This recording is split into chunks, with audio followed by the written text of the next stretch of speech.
What are some movie plot holes that piss you off? In Santa Claus movies, where people don't believe in Santa, specifically the Santa Claus movie is coming to mind. Who the fuck do people think is dropping those gifts they know they didn't buy under their trees? Even 4-year-old me was confused, and I still am. Where do they think those gifts are coming from? I have a theory that he implants fake memories in the parents to keep the magic alive. Does it make sense though? If he didn't, the parents would believe as well, and the magic would be alive and kicking. Pretty much any movie which has time travel is going to have massive self-inconsistency at some point, or it's going to cause some incredibly bizarre effect that makes no sense at all, because apparently the sheer existence of time travel makes all normal physics stop working for the duration of the movie, or there are going to be people with access to a time machine who are panicking because they have to time travel to a certain time, past or future, and do it fast. But the movie forgets to set things up, so there's actually a good reason for needing to get to that chopper the time machine / mechanism quickly instead of taking a couple days / months to rest up. Pick out some useful equipment, maybe do some training, then time jump to the critical moment, or maybe to 6 months before, in order to scout the relevant area and prepare it with the aforementioned equipment. Valid reasons. The time travel mechanism will be stolen / destroyed, and there will be no way to access or build another time machine once that one is gone. The time travel mechanism is chewing through some kind of exotic fuel or other resource, even when not actively traveling. And it won't be possible to get more for some reason. The time travel mechanism will cease operating shortly for other reasons. Natural effect, alien cause etc. Or, the time travel mechanism only allows travel in specific jumps. For example, exactly 137 years and 2 days. So time effectively passes at the same rate in the past and future, and it's not generally feasible to take the long path. If you miss an opportunity in valid reasons, pretty much everything else. Once again, Bill and Ted do it best. In the middle of the big final fight, they took a long vacation to actually learn how to play their instruments. That's Bill and Ted 2. The best example in the first movie is the police station, when they remember to go back after everything is over and set up all the traps / distractions for Ted's dad. In Overnight Delivery, Paul Rudd's character was hanging off the back of the Global Express truck, holding the envelope. He didn't need the envelope. He just needed to prevent it from being delivered to his girlfriend. If he had just thrown it, the odds of it being successfully recovered by the driver were minuscule. Instead, he clutches it like his life depends on it, when his life actually depends on him clutching the door. And that inevitably results in the envelope being returned to the driver.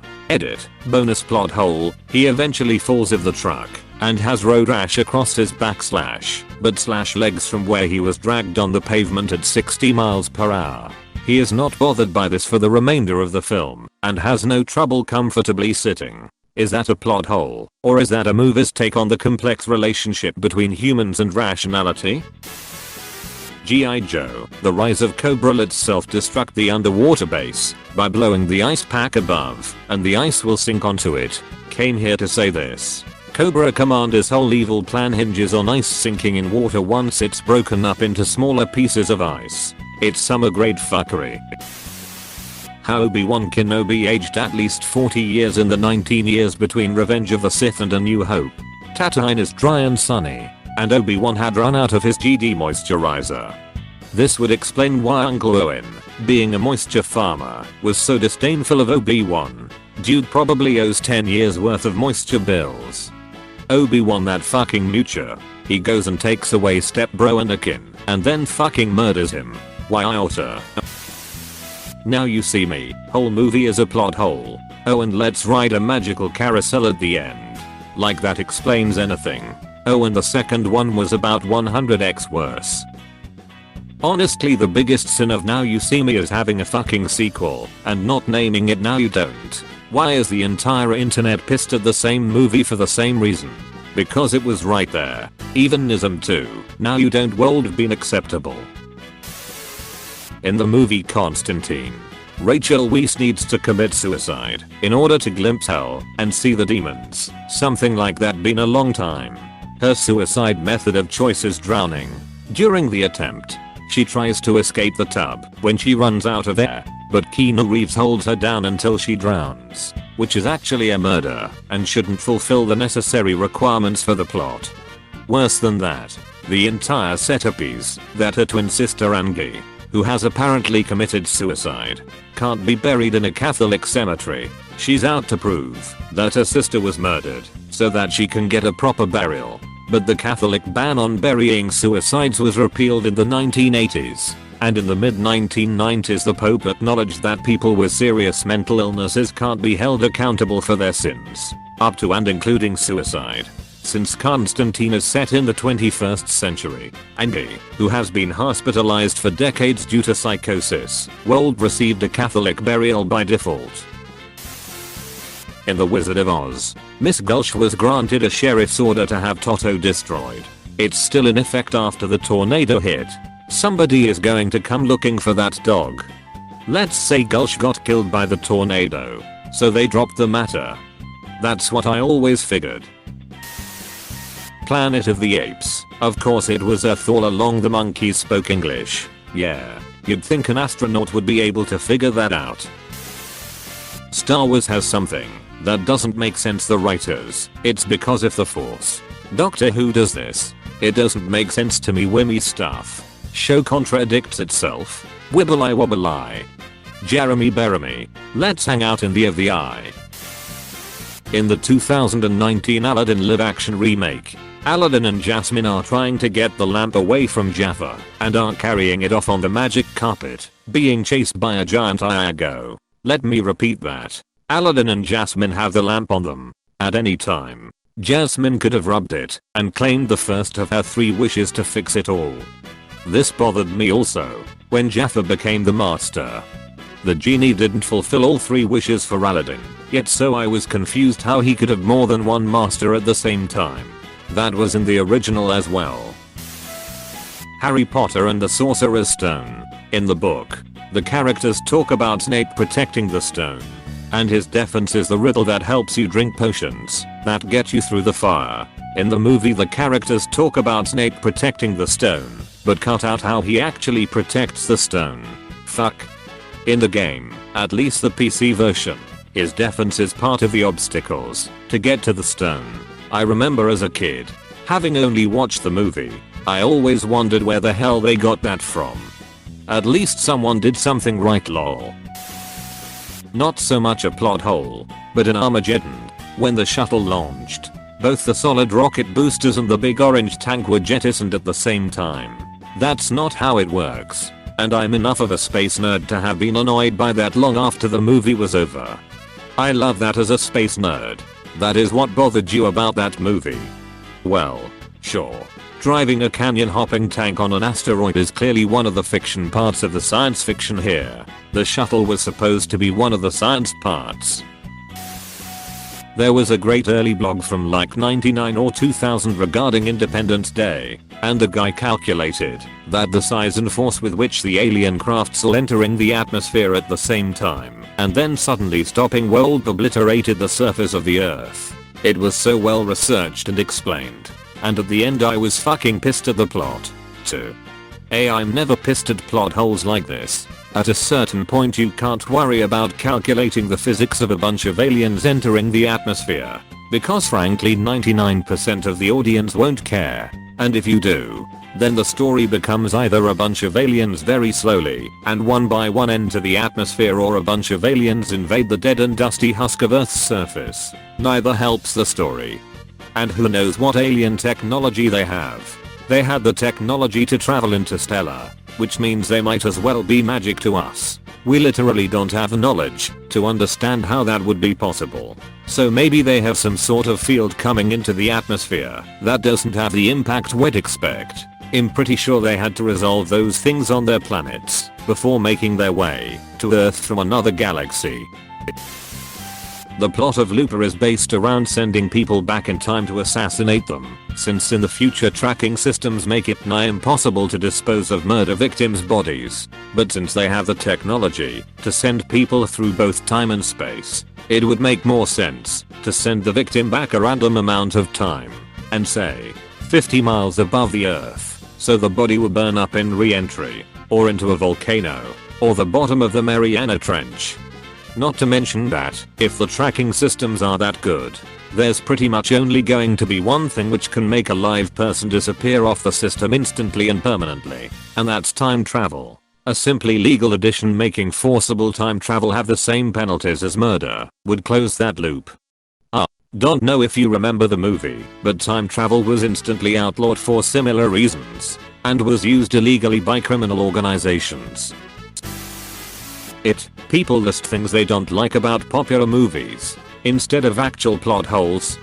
Cinema sins in a nutshell. 2 minutes of logos, I'm okay. Scene does not contain a lap dance. At the beginning of Ghostbusters 2, the eponymous heroes are once again the underdogs, with everyone convinced that the heroic events of the first movie were all a hoax. Even if most of everyone in New York was convinced, there's going to be plenty of people who do believe what they saw.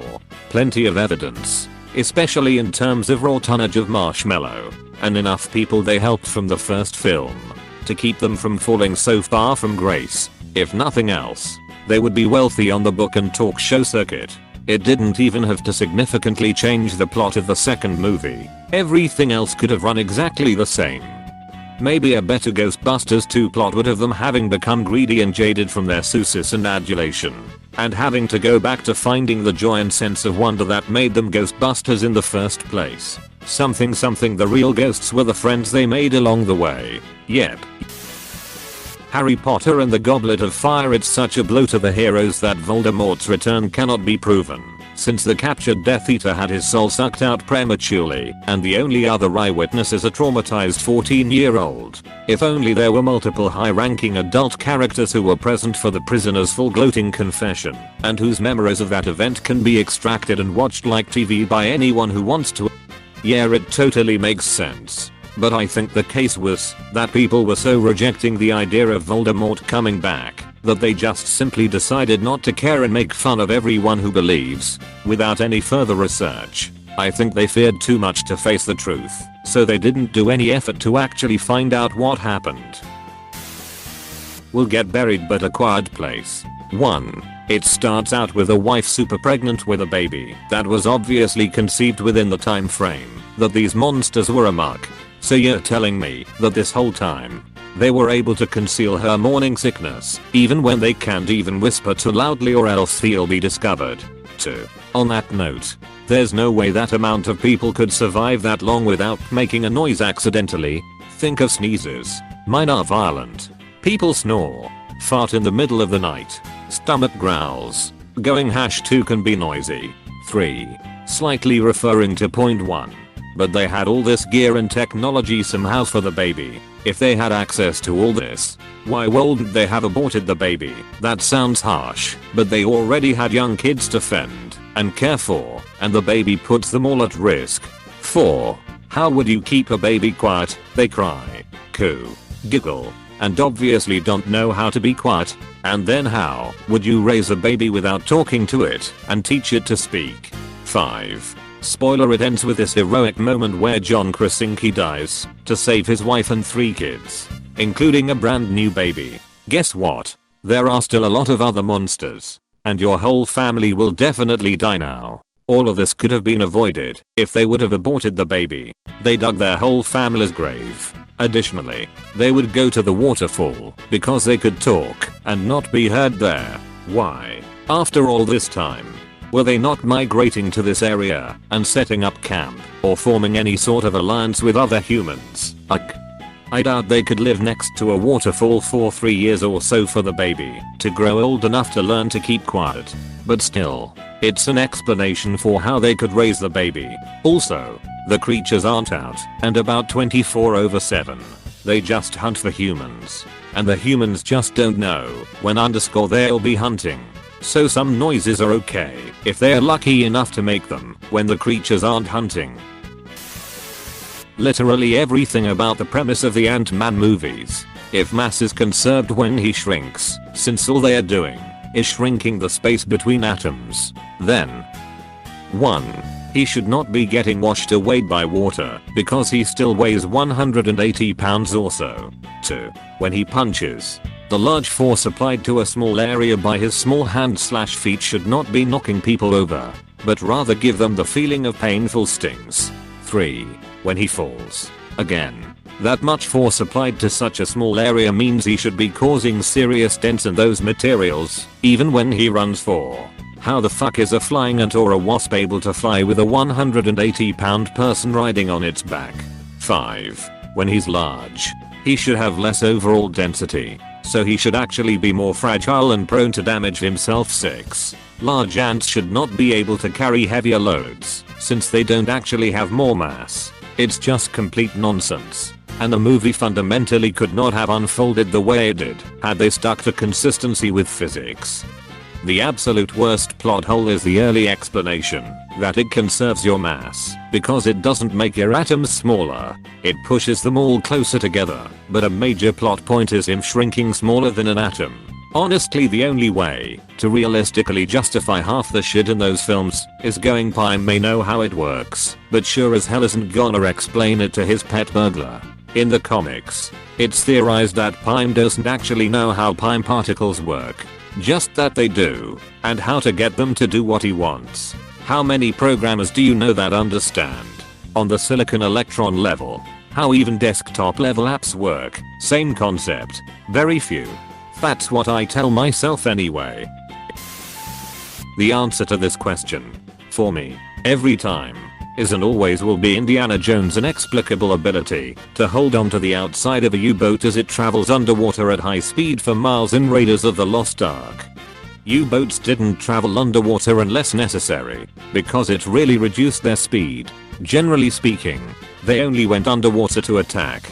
There was apparently a partially filmed scene for the film that didn't make the cut, where the boat mostly submerges, leaving only the periscope above water, and Indy lashes himself to it with his whip. That portion was included in a comic made from the movie link. Indiana Jones. D/Indy1/pics/raiders_D_01. JPG. U-boats were also diesel powered. If you had to submerge, you had to shut down your engines and switch to battery power. A U-boat's stealth capability was limited by the capacity of their batteries. As a U-boat captain, you would want to keep your batteries charged so you can maneuver when you are being actively attacked or are actively attacking. Jurassic World, Fallen Kingdom, completely ignoring the existence of Isla Sorna from Lost World and JP3. In the extra information it is said that something happened on Sorna that resulted in most of the dinosaurs dying, with most of the survivors being taken to the park. Maybe off topic, but I hate it when the main problem could be solved in a second with like 3 sentences, but for some minor miscommunication/misunderstanding between characters it goes on and on for another half hour. They have to make a movie somehow. I always get annoyed when movies don't make the effort to portray accurate CPR technique and instead show someone emotionally banging on a person's chest a couple times before giving up. Totally takes me out of the moment. My big one is when they don't even try to save the person. Like, you're telling me that an otherwise competent character is going to see their friend, partner, etc. get shot and then just kneel over them crying and cupping their face instead of putting literally any pressure on the wound. Or any movie where a person shot in the chest but just keels over with an air gun, that's it. Shit ain't that quick, unless it's a headshot, and gut wounds are a long painful way to die. In Austin Powers, Vanessa was a fembot, but in the first movie she had a phone call from her mom. Looper. It's a good movie with a legit plot hole. The plot is based around them sending people back in time to be assassinated, since in the future, tracking systems make it impossible to dispose of murder victims' bodies. When they go to get Bruce Willis to send him back in time for assassination, they simply kill his wife in the process. Yep, pretty movie breaking. I guess you could rationalize that the person who killed her was then going to be caught immediately. But if that were the case, then why would they storm Bruce's house with deadly weapons, knowing that a happy trigger finger would get their gang in trouble? Just sloppy screenwriting. If Indiana Jones had just stayed home, the Nazis would have found the Ark faster and opened it for Hitler and melted his face off, therefore ending war and saving countless lives. Thanks, Indy. I'm pretty sure he had no way of knowing that the Ark would melt their faces off. Not trying to stop the Nazis from getting it, because it would melt their faces would just make a bigger plot hole of how the hell he already knew that. In Drag Me to Hell, the main character has a jacket button. She basically needs it to save her soul. Not really a plot hole, but in the movie, everybody seems to have a plain white envelope on them just in case it's needed. This causes the plot hole. The button is kept in an envelope. During a car ride, the main character's boyfriend needs to stop short, and the envelope falls to the floor. The main character picks it up, but it turns out it's the wrong envelope. I'll believe in curses, talking goats, etc. before I believe that any reasonable person would think, let me just confirm I have the right envelope considering my eternal well-being is at stake. Apostrophe. Meanwhile, I'm always double and triple checking to make sure I picked up the right phone or put my credit card back in my wallet every time, even though I have never actually failed to do so. Hey, thanks for watching, and don't forget to subscribe.